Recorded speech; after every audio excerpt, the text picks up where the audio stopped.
سر ته څه وایي؟ هیډ ورته وایي. د خیبر ایجنسۍ په باړه سب ډیویژن کې نامنې تعلیمي ادارو ته زیان رسولی دی. حکومت د تعلیمي ادارو په بیا جوړونې کار پیل کړی دی، خو اوس هم لا ډېرې سیمې داسې دي چې پکې سکولونه نشته. د اکاخیل میریخیل للمې سیمې آبادي نږدې 15,000 ده، خو یو سرکاري سکول هم نه لري. د رحمت میموریل ټرست په نوم د ځوانانو یوې خیریه ټولنې باړه سب ډیویژن کې اووه سکولونه خلاص کړي دي چې یو یې د للمې دا سکول دی. د سکول استاد عبدالرؤف وایي چې سبا د 100 ماشومان دلته زده کړې ترلاسه کوي. خو دلته لکه اکثر د تعلیم دلته ډېر کمی دی، لکه چې وګورې که نه ټول هلکان دلته خوشي ګرځي.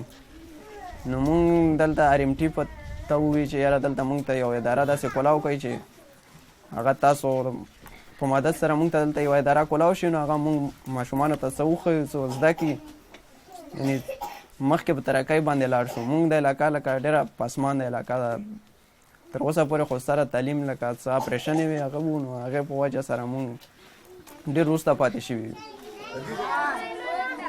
په خاورو کې ناست دا ماشومان له خپلو حقونو نه دي خبر، خو په زړه کې د غټ او ښایسته سکول ارمان لري. مونږ چې غټ سکول جوړ شي او لټرینونه هر شی کې او غټې غټې شیشې ورکړي، غټې غټې کمرې او بار شی پکې وي. نو ته بل ځای ته سکول ته ولې نه ځې؟ دلته کې ولې راځې؟ نو بل ځای ته سکول واسم نشته دی پرایویټ، او نور دلته نږدې سرکاري هم شته نه سرکاري سکولونه.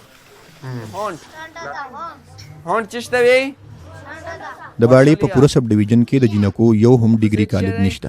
د رحمت میموریل ټرست مشر عطاالله خان افریدی وایي چې په قبایلي سیمو کې د تعلیم عمومي حال خراب دی، خو د جنکو تعلیم ته هیڅ پام هم نه کیږي.